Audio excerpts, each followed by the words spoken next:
Bonsoir à tous, bienvenue dans le salon de BDLB Sport. Ce soir, nous recevons une figure du rugby calédonien en la personne de Jean-François Villy que vous apercevez derrière moi.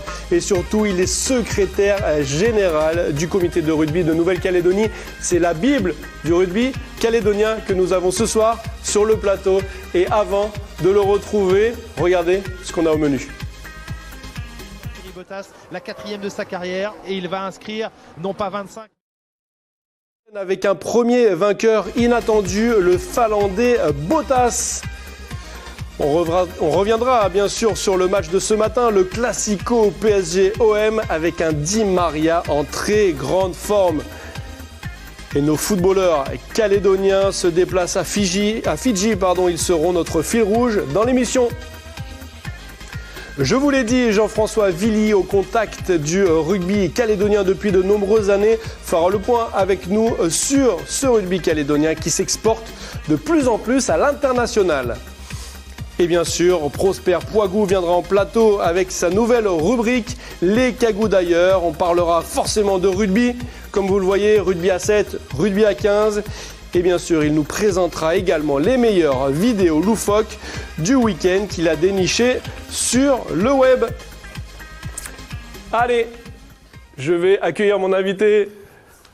Salut, ça va? Merci de Assis-toi, je m'accueillir. t'en prie, prends place sur ce beau plateau de BDLB. Alors, pour mieux te connaître, Jean-François, j'aimerais que tu nous racontes une petite anecdote. Et cette petite anecdote, elle est en rapport avec ta carrière de rugbyman.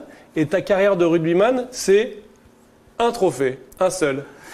Et ouais, j'étais tellement concentré sur ma profession de militaire que lors d'une occasion, d'un petit séjour sur Djibouti, je suis arrivé au bon moment. Un tournoi organisé pour les forces françaises stationnées cette année-là en 2001 sur Djibouti. J'intègre l'équipe de l'armée de l'air sur place et on gagne le tournoi face à la Légion, l'équipe de l'armée de terre et de la marine. Victoire inattendue, que tout le monde voyait l'armée de l'air ne pas pouvoir monter gagner ce tournoi. Et en fait, on a fait taire comme quoi au rugby, rien n'est gagné d'avance, quoi. Et je crois savoir que il y a des personnes qui n'ont pas aimé que l'armée de l'air gagne ce tournoi. Ah oui, tout à fait. J'ai pour mémoire, je ne vais pas citer, je tiens pas à avoir des ennuis pour la suite, mais il y a surtout avec la Légion. Voilà. Il y a un grand responsable, très haut gradé, qui est venu voir le match et à la défaite de son équipe, c'était comme perdre une bataille, voire une guerre. Ah oui, donc vrai. il n'est plus resté, il a disparu des terrains à l'issue de ce match. Il aime pas perdre, quoi. Toi, tu as commencé le rugby tard, vers 25 ans quand tu es allé en métropole, c'est ça? D'accord. En fait, un peu. comme beaucoup de Calédoniens, lorsqu'on s'exporte, moi j'étais parti pour une carrière militaire, au départ pour faire mon service militaire, et puis je suis resté pour faire carrière. Et les métropolitains, lorsqu'ils voient quelqu'un, un jeune des îles, enfin jeune à l'époque, je vais dire, de suite ils font le parallèle avec vous jouez au rugby. Et donc en leur disant non, en fait je suis jamais rentré sur un terrain avec un ballon ovale et j'ai commencé à jouer au rugby très tardivement et pendant mes temps libres que l'armée me permettait, je pouvais aller jouer dans un club. Tu t'es mis au rugby du coup sur le tard et du coup ça t'a passionné jusqu'à encore aujourd'hui ou Tout à fait. Voilà, tu t'occupes des jeunes maintenant. Aujourd'hui, voilà, c'est un retour. Contribuer comme tous ceux qui œuvrent dans le bénévolat. Ce week-end, nous avons eu la première journée de rugby. Je remercie encore les éducateurs. C'est le tournoi des écoles de rugby. Voilà, le tournoi des écoles de rugby et les jeunes d'après-midi. Les éducateurs qui sont là la semaine pour les entraînements de leurs jeunes et le samedi lors des rencontres. On en reparlera tout à l'heure justement quand on va parler de ces rugbyman qui s'exportent. Alors, moi, j'avais une question. On a vécu une année 2018 très riche en termes d'événements ici en Calédonie sur le territoire. On a eu le Griffin 7, on a eu la Air Calin Classic Cup, le championnat, bien sûr, l'équipe de France à 7 qui est venue nous voir sur le territoire, qui est venue s'entraîner en plus avant un tournoi. Est-ce que 2019 nous réserve la même chose ? réserve la même chose, je dirais. On les voit derrière oui, tout à fait. les joueurs, Pierre-Gilles Lacafia, Voilà, qu'on voit à l'écran. C'était le séjour, leur première venue l'année dernière. Je peux me permettre une petite anecdote. Encore? Oui, j'ai vu l'arrivée de l'équipe de France 7. C'était lors d'un repas au Stade de France avec le manager de l'équipe de France, Christophe Reyck, où j'étais avec mes collègues ultramarins et bien sûr Marc, notre président du comité. Et Christophe Reyck nous a questionné sur le rugby calédonien. Et c'est parti d'une discussion en leur disant mais faut venir nous voir tout simplement. Et ça s'est conclu par l'arrivée de l'équipe de France. Parce qu'ils étaient après en tournoi juste à côté. Hein. Ils étaient où déjà? Ils étaient en Nouvelle-Zélande et Australie. Voilà, et ils sont jamais venus s'arrêter en Nouvelle-Calédonie. Et comme on leur a dit, vous êtes chez vous en venant ici. Et ils se sont fait plaisir. Alors c'est les images de leur passage. Ils se sont entraînés avec les jeunes. Ils ont vraiment tout à fait aimé partager justement cet esprit rugby. Voilà. On parle donc de rugby. Est-ce que le rugby calédonien s'exporte? S'exporte, dire non, c'est mentir, d'accord. Dire oui, c'est mentir aussi. dire oui, on n'est pas loin de la vérité. D'accord. Nos joueurs, forcément, tout le monde nous dit qu'il y a un gros potentiel ici. À force de l'entendre, on va finir par y croire. Par le croire. D'accord. L'ouverture du pôle espoir, maintenant, c'est la 3e année qu'elle ouvre, commence à porter ses fruits. Et beaucoup de clubs professionnels tendent toujours l'oreille et un regard sur le rugby local. D'accord. Nous avons eu dernièrement la visite de dirigeants du club de Clermont-Ferrand, qui sont venus visiter. Ils sont venus voir le club de l'URCD. D'accord. Et en faisant, ils ont demandé à visiter l'académie Pôle Espoir. Donc je leur ai fait la visite.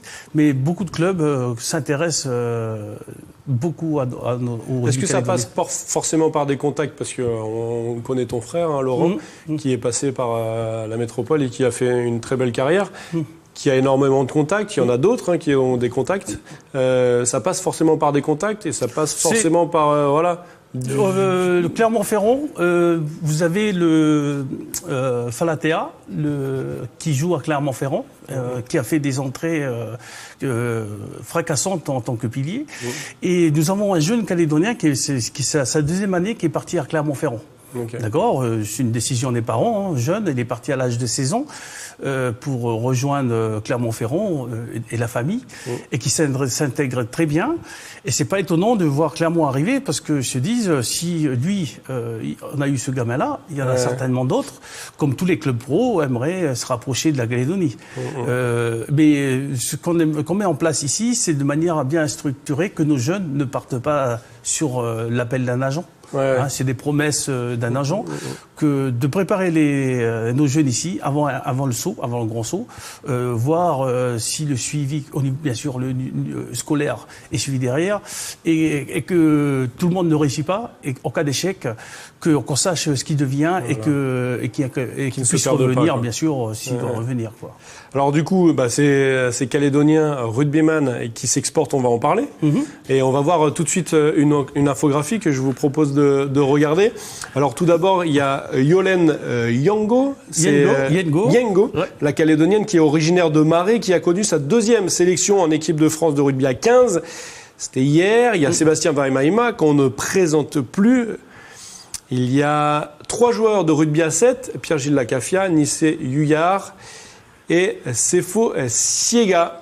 On va en parler de ces Calédoniens qui s'exportent dans notre rubrique, j'avais envie de dire, dans notre rubrique Les Cagous d'ailleurs. C'est Prosper qui va nous rejoindre tout de suite sur ce plateau. Viens avec nous, Prosper. Ça va? Oui, ça va, merci, toi. Rubrique. Ça va? Oui. T'as vu, j'ai inventé un nouveau mot. C'est la rubrique. Ça sera inscrit dans le prochain Larousse. Rubrique. Avec plaisir. Alors, parle-nous de ces jeunes Calédoniens qui s'exportent, enfin jeunes et moins jeunes, mais qui font du bon travail à l'international. C'est ça. Honneur aux dames. On va commencer avec Yolène Yengo, qui a fêté, comme tu le disais, sa 2e titularisation au sein de l'équipe de France de rugby à 15. L'ancienne joueuse du stade calédonien n'a malheureusement pas connu le même succès comme lors de la première titularisation face à l'Irlande. 47-17. Là, au contraire, voilà, ils ont chuté lourdement face à l'Italie, 31-12. Et ils finissent donc troisième du tournoi derrière l'Italie. C'était quand le match? C'était dimanche, hier. Hier, Ouais. Hier matin. C'est ça. Mais bon, elle s'est fait quand même remarquer à la 39e minute. Les Bleus étaient menés 5-0.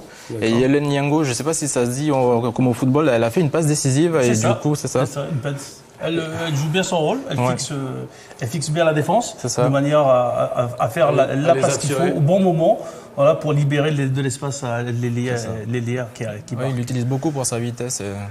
Et c'est même permis aussi à un moment donné un plaquage. C'est permis un plaquage? C'est ça. Elle a fait son job. C'est ça, elle a fait son job, mais je veux dire, c'était Maola, on va le voir là, l'image.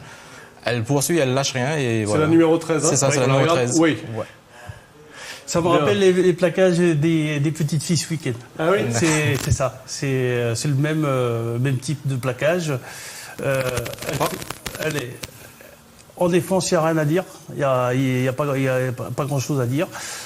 Comme lors du premier match, elle n'a pas eu beaucoup de ballons en attaque, mais le peu de ballons qu'elle a eu, elle a rentabilisé pour l'équipe de France. C'est un exploit d'arriver à ce niveau-là pour une jeune Calédonienne? Ben c'est tout rêve. C'est un exploit, c'est plus qu'un exploit. Hein. Comme vous connaissez le championnat où on n'a pas beaucoup de compétition. Déjà chez les hommes, alors chez les filles féminines, c'est encore plus compliqué. Faire ce qu'elle a fait là, son parcours-là, elle le mérite amplement. Petite parenthèse sur Yolène, hein, j'en profite. Hein. Donc Yolène, faut remercier Yvan Hilero, d'accord. Il a un des nombreux bénévoles qui œuvrent pour le rugby calédonien ici sur le territoire. C'est un monsieur du bénévolat qui œuvre beaucoup pour les féminines.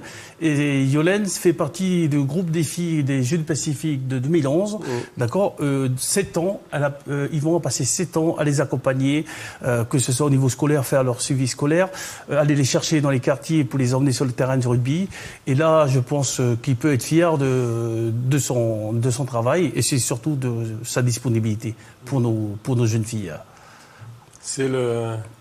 On remercie jamais assez les bénévoles et c'est important de le faire. Merci Jean-François. Deuxième Calédonien qui fait parler de lui en ce moment. C'est ça, Sébastien Vamaina, mais justement qui ne fait pas partie de lui justement. Qui ne fait pas trop parler de lui. C'est ça. C'est en fait voilà le Calédonien de 28 ans, il fait partie des 6 joueurs qui n'ont pas été ce week-end. Le dernier match du Damascène, voilà. Ça se passe pas très bien le tournoi cette année. C'est ça. Il apparaissait même pas sur la feuille de match et voilà. Du coup, on le retrouve pas du tout durant ce dernier match. Et donc du coup, on ne sait pas en fait si par rapport à son parcours, est-ce qu'il sera encore appelé pour les prochaines rencontres. Ouais.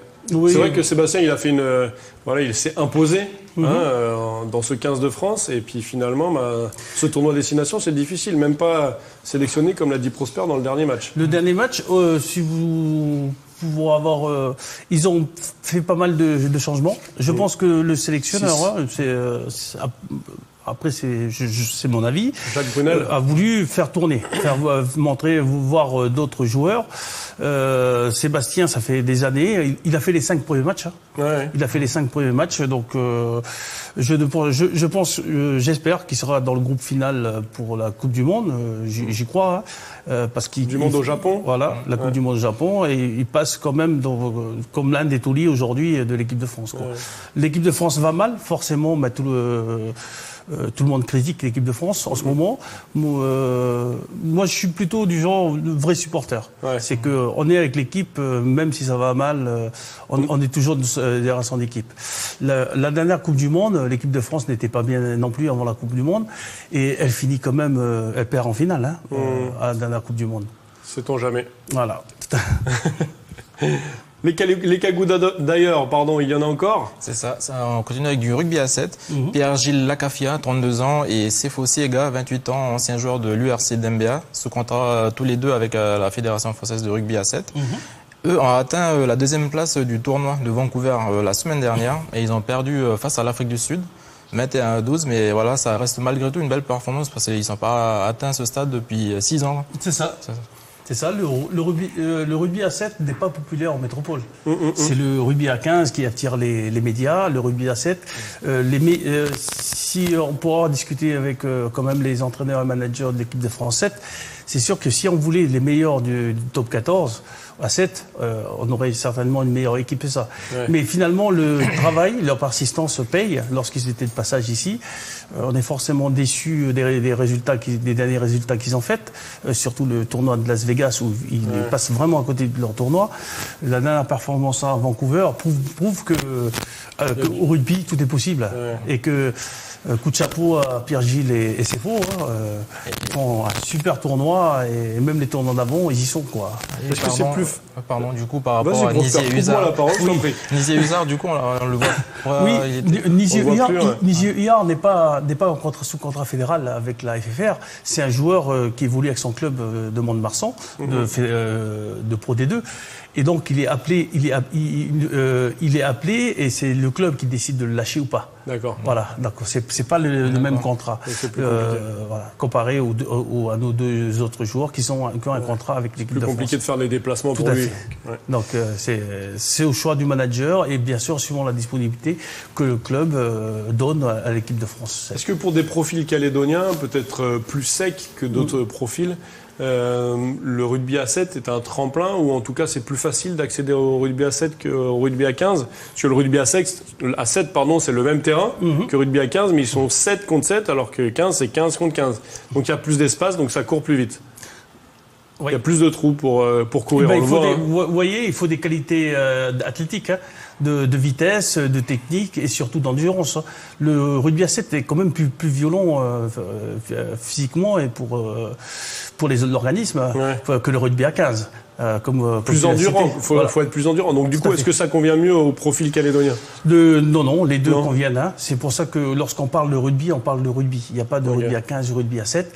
L'avantage du rugby à 7, quand on commence jeune, c'est au niveau des qualités techniques, le fait de bien travailler pour la passe et l'endurance, la vitesse. Ben ça permet de transposer sur le rugby à 15 où ça va moins vite. Ça dépend. Voilà, ça peut aller très vite. Vous voyez le championnat du Super 15, ça va très très vite à côté. C'est le sens de ma question. Ma question était pourrie, quoi. Merci, non, pas du tout. Jean-François, merci. mais là, du coup, le fait qu'il soit en sélection en équipe de France, du coup, est-ce qu'ils peuvent quand même prétendre à la sélection calédonienne ? Très bonne question. On y travaille, on y travaille. Contrairement à moi, c'est une très bonne question. C'est-à-dire que Marc, notre président, doit contacter le manager pour savoir les disponibilités de Sefo. De Sefo Siega et on espère, on attend la réponse. S'il est disponible en début juillet, il pourra pas venir avant parce que fin juin, il y a les championnats d'Europe. Et le championnat d'Europe est qualificatif directement pour les Jeux Olympiques. Et l'équipe de France joue sa qualification au championnat d'Europe. Et bien sûr, c'est pas la peine de demander Sefo avant. On a bien compris. Et puis, vu les compétitions qu'il fait, les résultats qu'il fait, on n'est pas prêt de l'avoir à disponibilité. Donc, on espère le récupérer comme début juillet. Il aura moins de vacances que ses collègues métropolitains, mais on y croit. Et si ça se fait, ça sera tant mieux. Nizier Huizard, il a un contrat professionnel avec un club. Tout va dépendre du club. De son club. Le club, ça va pas forcément l'intéresser. S'il a déjà du mal à le lâcher pour l'équipe de France 7, c'est pas nous non, voilà. Ils veulent pas tenter le risque de blessure. Ça marche. Kagou d'ailleurs, on parle pas que de rugby. C'est ça, on parle de Muay Thai. De Muay Thai. Muay Thai, voilà. Sport de combat. C'est ça. Et on est censé être en contact avec Cédric Do. Exactement, on a Cédric Do en direct par Skype. Est-ce que c'est possible de l'avoir ? Est-ce que Cédric, tu nous entends ? Muay Thai, voilà. Sport de combat. C'est ça. Et on est censé être en contact avec Cédric Do. Il y a un petit décalage avec Cédric. Par Skype, est-ce que c'est possible de l'avoir ? On est en train de régler ça en régie. Cédric, est-ce que tu nous entends ? Est-ce que tu peux nous dire comment s'est passé ton combat ? Bonsoir à tous déjà. Donc voilà, mon combat, ça s'est bien passé. Du coup, j'étais sur Nancy. J'ai participé au gala qui était fait par mon club. Donc du coup, ça s'appelle l'Empereur Chokdi. Donc du coup, le combat, ça s'est bien passé. J'ai affronté un Belge qui était double champion de Belgique. Et du coup, le combat, dès le début, c'était en 3 rounds. Donc je savais qu'il fallait que je rentre dès le début dans le combat. Donc c'est ce que j'ai fait dès le début du combat. J'ai cherché à cadrer mon adversaire, à avancer sur lui. Et a encaissé dur et remisé très fort dès le début. Et la tactique, elle a payé. J'ai travaillé beaucoup. Du coup, comme j'avançais beaucoup, j'ai travaillé beaucoup mes coudes et mes genoux. Et donc, du coup, ça a payé jusqu'à la fin du combat. Dur et remisé très fort dès le début. Et la tactique, elle a payé. C'est un adversaire, hein, deux fois champion de Belgique, qui n'était pas prévu au départ. Hein. Ça a changé 3 fois d'adversaire. Comment on se prépare à ça? Comment on attend ça? Voilà, donc du coup, un mois avant le combat, j'avais un premier adversaire qui avait fait forfait. C'était un adversaire espagnol. Ensuite, mon entraîneur, du coup, il s'est rabattu sur un adversaire français, Johan Bossejo, il s'appelle. Et donc, du coup, c'était un combat qui était attendu dans le Muay Thai en France, puisque moi, je suis plus sur une phase d'ascension. Lui, il est au top, mais il est plus sur la fin. Donc, du coup, c'était un combat qui était attendu en France. Et la veille de la pesée, il a appelé mon entraîneur pour dire qu'il avait 5 kilos en trop, qu'il était au sauna, il n'arrivait plus à perdre son poids et tout. Donc, du coup, mon entraîneur, il n'a pas cherché à comprendre, il l'a enlevé du plateau. Et donc, du coup, heureusement qu'on a pu trouver le Belge, que je remercie d'ailleurs d'avoir fait le déplacement, parce que on se prépare dur et s'il n'y a pas de combat au final, c'est toujours compliqué. Jean-François qui veut te poser une question, Cédric. Bonjour Cédric, félicitations d'abord pour cette belle victoire. Moi dans le milieu de rugby, je sais que certainement toi, mentalement, avant de monter sur le ring, tu as forcément une grosse préparation. Comment tu appréhendes cet avant-match, d'accord? Qu'est-ce que je pourrais dire, que tu pourrais nous donner comme conseil avant le combat, ta préparation mentale? Déjà, merci pour déjà les compliments. Et puis, donc du coup, moi, avant de monter sur le ring, on a l'impression déjà que c'est un sport individuel, mais c'est un peu comme le rugby, c'est un sport d'équipe. Il y a vraiment tout l'entourage qui est là, les entraîneurs, les soigneurs et ceux qui s'occupent même pour le massage et tout. Donc du coup, c'est vraiment il y a vraiment un esprit d'équipe. Et après, moi, mon état d'esprit avant le combat, je sais que je repense déjà à toute la préparation que j'ai fait, à tous les proches en Calédonie qui attendent le combat. Mais par contre, ça me met vraiment pas de pression. Au contraire, c'est quelque chose de motivant pour moi et je me mets un maximum de bonnes idées dans la tête. Et par contre, c'est un moment. À partir du moment où je suis dans le couloir avant d'être appelé sur le ring, là c'est là que toute la pression elle retombe, mais moi je suis dans mon élément une fois que je suis sur le ring, donc du coup pour moi c'est vraiment top. Ouais. Merci Cédric. Ouais, merci beaucoup Cédric, merci beaucoup encore une fois de t'être rendu disponible pour cette émission. Tu es un habitué maintenant des lieux.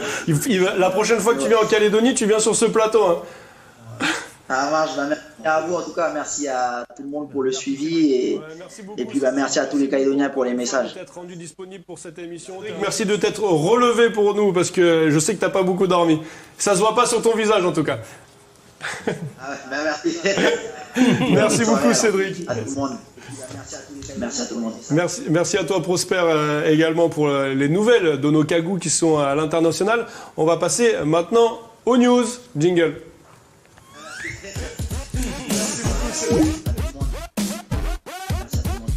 Merci à toi Prosper. Et on commence avec de la Formule 1. Valtteri Bottas a remporté le premier Grand Prix de la saison. Hier, chez nos voisins australiens, c'était à Melbourne. Mercedes signe un doublé avec la deuxième place de Lewis Hamilton. Max Verstappen sur Red Bull complète le podium. On regarde l'arrivée des 3 premiers dans les conditions du direct. Regardez. Le premier Grand Prix de cette saison 2019 s'achève avec la victoire de Valtteri Bottas, victoire de Mercedes, le Finlandais qui s'impose à Melbourne. Lewis Hamilton, poleman ici, confirme un petit peu la malchance des poleman en ne s'imposant pas. Deuxième place pour lui. Verstappen va compléter ce podium. Première victoire cette saison pour Valtteri Bottas, la 4e de sa carrière, et il va inscrire non pas 25 mais 26 points aujourd'hui avec le record du Tour. Well done Valtteri, great job, bravo. Yeah. Retour sur le plateau. T'es content, Prosper? Grave. Paris a gagné? On a su se relever après la défaite face à Manchester. C'est pas une défaite, c'est une déroute. Oui, voilà. C'est une désillusion. Il faut changer, il faut changer quelque chose. On continue de tourner, donc du coup, voilà, on passe à autre chose. On se prépare pour l'année prochaine. C'est ça. Et du coup, pendant ce match, Marseille qui a joué à 10 contre 11, hein, c'est ça. Suite à l'expulsion de Mandanda, le gardien, qui est sorti un peu en mode Kayafou, comme on dit ici. Tu nous en parleras tout à l'heure dans les pépites du web. Ça marche. Regardez derrière moi, si on le voit mieux comme ça sur le plan large. C'est Calédonie contre Fidji, nos Calédoniens sélection A qui sont en ce moment à Fidji. Vous pouvez suivre, comme l'a dit Élise dans son journal, vous allez sur le site de la Fédé, il y a le lien qui s'affiche en bas pour suivre ce live streaming. Les Calédoniens, on ne sait pas, je pense, vu du match, qu'il y a 0-0. Voilà, je vous le dis en avant-première, on n'en sait rien. En fait, on ne sait pas. Il n'y a pas écrit le score, en fait. Donc voilà, il y a combien pour toi? Je pense 0-0, ça vient de débuter. Ouais. Ça a débuté il y a un quart d'heure. Donc voilà, si on a des nouvelles du score, Jimmy se tient au courant. Il me dira dans l'oreillette et je relayerai l'information. Voilà pour les news. On va passer au quiz. Jingle quiz, un petit quiz pour notre invité. Jingle. New Zealand and Buller from Auckland. So far, we've got 716 views. We are quite... Je change juste l'écran. Voilà. Comme ça, on remet un beau plasma. Normalement, ça devrait arriver. Ça va être génial. Voilà. Bienvenue dans la bande. Un quiz. On répond rapidement. D'accord. Prosper, tu peux participer aussi. D'accord à ce quiz. PSG ou OM? OM. OM. Ah ben voilà. Battez-vous. OM, tout simplement, ça a été le premier club français à gagner la Champions League. À jamais les premiers. Qui ont acheté, je crois. Et que c'était encore l'époque où j'étais encore ici et qu'on a suivi très tôt le matin les matchs. On allait pour assister à cette finale. Et donc c'est resté. Voilà, je suis pas le foot comme le rugby aujourd'hui, mais voilà, c'est le foot, c'est plus Marseille, quoi, plus le sud. Ouais. Marcoussis ou plus pour l'espoir calédonien? Pour l'espoir calédonien. Ok. Logique. Musculation ou fitness? Fitness. Fitness, ah oui. Oui. Ma femme dit que j'en ai besoin en ce moment. Ah, c'est vrai. On en a tous plus ou moins besoin, tu sais. Rugby à 15 ou rugby à 7? À 15. À 15 à 15 parce que je n'ai jamais joué au rugby à 7, mais je prends goût au rugby à 7. Ok. Ouais. Sébastien va à Maïna ou Mahanolou? Va à Maïna. Ok. Pourquoi? Je ne vais pas me fâcher avec la famille Vamaina et la Calédonie tout entière. Alors moi, je posais cette question par rapport à la taille. Vamaina qui fait plus de 2 mètres et Mahanolou qui est un joueur de rugby assez petit, quoi. Mais pas au même poste. Pas au même poste, d'accord. Mahanolou a marqué lorsqu'il jouait avec les All Blacks. Et ils ont des profils différents, tout ça, pour jouer, pour les comparer. Voilà, on en revient toujours à la même chose. Les Calédoniens, eux, ils disent non, on est trop petits pour jouer au rugby, mais finalement, tous les profils sont intéressants au rugby. Tout à fait. Je prends le cas quand je suis sur le bord du terrain.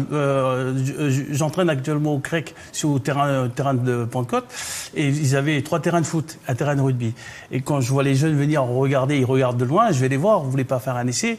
Et il y a toujours cette barrière qui dit, ils disent, ouais, mais c'est pas fait pour nous les Kanaks, c'est réservé aux Wallisiens. Ça n'a rien à voir. Je leur dis, venez, parce qu'on a beaucoup d'exemples. Yolène, elle n'est pas wallisienne non plus.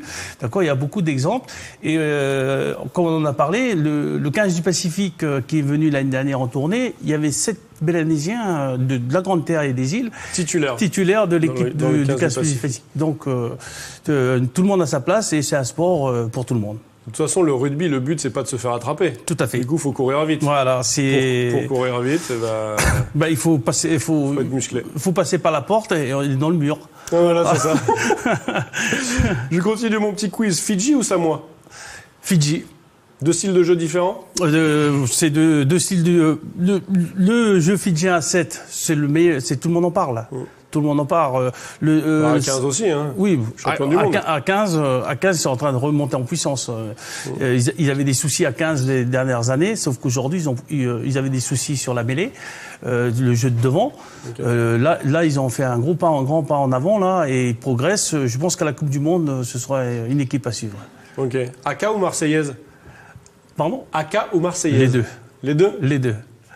Les deux, normal. Okay. Marseillaise, parce que, en plus, en tant qu'ancien militaire, je ne pourrais pas me permettre. Le AK, parce que c'est voilà, symbolique. C'est symbolique. Deuxième ou troisième mi-temps? Troisième mi-temps. Je ne vais pas me mentir, sinon mais tous ceux qui suivent l'émission, ils vont dire je me moque de vous. Troisième mi-temps. Donc la troisième mi-temps, c'est ta mi-temps préférée, ça marche. Crampon moulé ou plutôt vissé? Vissé. Ah oui, pourquoi? Parce que ça fait plus mal à l'adversaire dans les rucks? Non, parce que pour jouer en hiver et quand on joue devant, en mêlée, il vaut mieux avoir les crampons qui s'accrochent bien, qui se fixent bien. Toi, Prosper, pour le foot, c'est plutôt vissé ou moulé? Vissé. Vissé aussi. Ouais. Ouais, t'aimes bien tacler à la gorge. Rugby féminin ou masculin?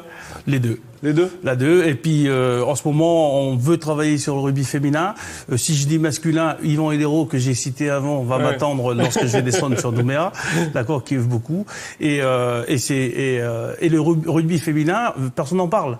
Personne n'en parle. On parle de l'équipe féminine de 15, mais on parle pas des U20 féminines qui ont combattu l'Angleterre. Il y a une équipe U20 féminine et que je salue d'ailleurs le papa.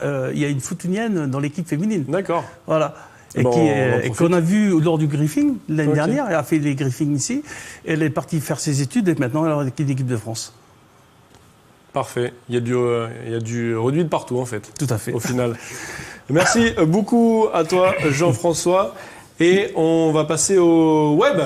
Merci à vous de m'avoir invité. Hein. Attends, c'est pas fini pour toi. C'est pas fini? Les petites pépites que tu as trouvées sur le web, Prosper. Moi, je fais une gaffe. Jingle web.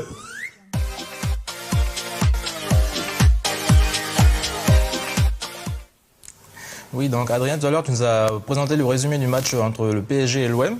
Et tu l'as très bien dit, le gardien de but a changé parce qu'il a été exclu. Donc, je sais Marseille. Pas si, voilà, c'est ça, Steve Mandanda. Il a été remplacé par Pelé. Et donc, ça a fait le bonheur, mon bonheur à moi, celui des internautes et celui qui ont partagé la vidéo sur les réseaux sociaux. Et voilà, ça a été partagé plusieurs fois. Et dans les tribunes, en fait, il y a une star qui a assisté et qui lui aussi jubile à la sortie. Ah, c'est Neymar? C'est ça, c'est Neymar. Mais Neymar, faut qu'il se calme un peu avec ses réactions, parce que je crois qu'il est... Il est sous le coup de suspension suite à la... aux injures envers l'arbitrage pendant le match Manchester. Regardez cet arrêt de Mandanda. C'est ça. Très bel arrêt, mais environ 10 mètres en dehors de sa surface. C'est ça. Bravo, c'est l'arrêt de l'année. Carton rouge et il sort sans contester d'ailleurs, Mandanda. Ah quand même.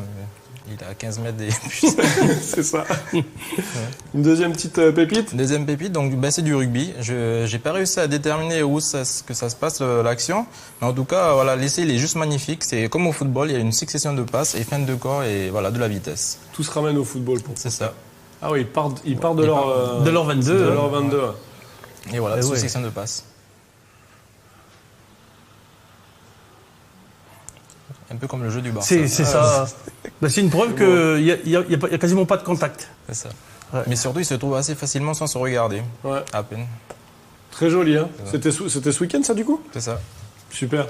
Jimmy me dit dans l'oreillette, toujours 0-0 entre la Calédonie et Fidji. Allez sur le site de la Fédé calédonienne de football pour trouver le lien et le streaming. Voilà, vous le voyez en ce moment, un match qui a lieu au stade de Sula au Fidji. Voilà, pour l'instant, il y a un coup franc en faveur des Fidjiens. On regarde le coup franc et ensuite on passe au défi sport. Allez, on revient en plateau, c'est le moment du défi. Jingle. C'est pour ça que je vous ai dit au revoir. C'est le moment.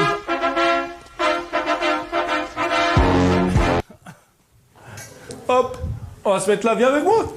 Ça se passe ici le défi. En fait, on a une antichambre spéciale à défi. Tu te mets en face de moi. D'accord. J'ai toujours rêvé d'affronter un rugbyman en bras de fer. Mais un bras de fer un petit peu particulier. Oula, je m'inquiète. Un combat de pouces. Tu sais faire bras de fer de pouce. Ah, d'accord. Ok, si je gagne un rugbyman en bras de fer, ça va être génial. Alors on fait comme ça, on fait 1, 2, 3 et après combat. En même temps, t'as un pouce, il fait 2 fois le mien. Hein. C'est-à-dire combat, c'est-à-dire c'est-à-dire qu'il faut faire comme ça. Ah, d'accord. C'est bon? Ouais. T'as jamais joué au combat de pouce avec tes enfants? Avec ma fille, oui. Ah bah voilà. 1, 2, 3. On n'a pas le droit de décoller la main. Ah, d'accord. Je décolle la main. Alors on joue en 3 manches. Hein. Ah, d'accord. Allez, c'est bon. On change de main? Une manche pour toi. Pour varier. Putain, la gauche, par contre, ça va être difficile. Vas-y, il faut que je pense à quelque chose. On fait 1, 2, 3. 1, 2, 3. J'essaye de faire des feintes, mais... Ah oui. On fait les deux en même temps. Allez, c'est parti. Non, bon. Audrey, tu vois bien? C'est marrant. 1, 2, 3.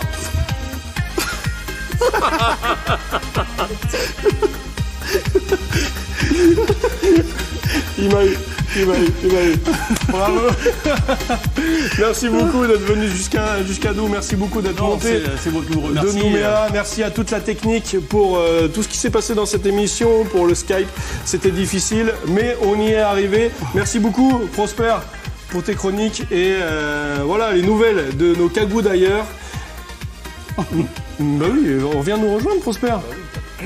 Toujours 0-0 entre Calédonie et Fidji. Allez sur internet pour suivre le match en direct. On suivra bien sûr les événements de rugby cette année. Il y en aura beaucoup. Sache que tu m'as fait un petit peu mal au doigt. Je vais aller me soigner. Merci beaucoup. À la semaine prochaine. Tata tout le monde. Merci beaucoup d'être venu, Jean-François. C'est bon, je vous remercie.